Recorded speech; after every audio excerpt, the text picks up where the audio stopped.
You've been lied to about ADHD. It's not just kids bouncing off the walls or people constantly losing their car keys, but what if ADHD wasn't a flaw, but an entirely different way of thinking? What if understanding it could change lives? ADHD isn't just about attention struggles. It affects emotions, decision-making, and even physical health. So let's break down the truth behind ADHD and why it's time to rethink everything we thought we knew.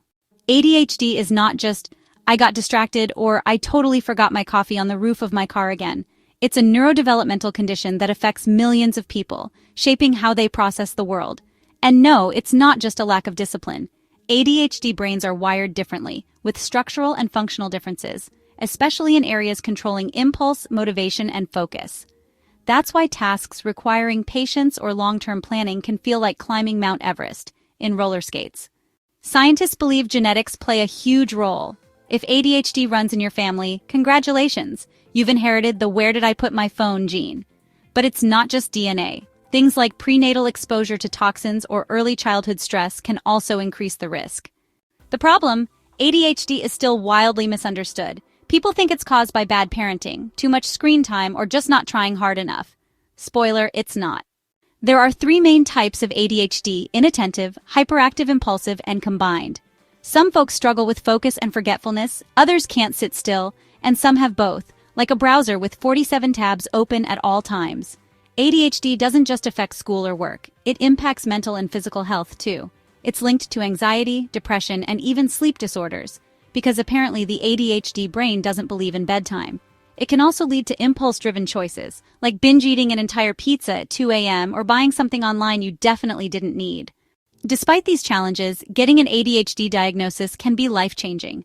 And no, it's not just for kids. Many adults go undiagnosed because people assume you grow out of it. Spoiler again, you don't. The good news? ADHD can be managed.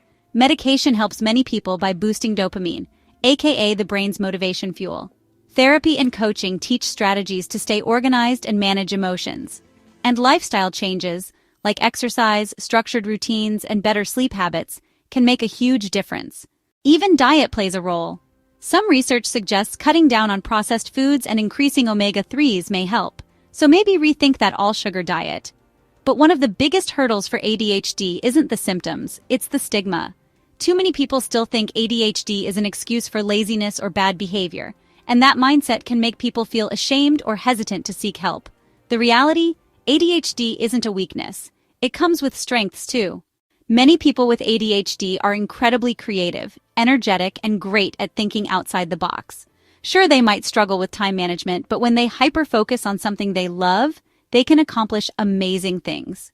So, what do you think? Should we start seeing ADHD less as a problem and more as a different way of thinking? Let's chat in the comments. If you haven't already, hit that subscribe button to support the channel. Take care of yourselves, take care of your loved ones, and I'll catch you in the next one.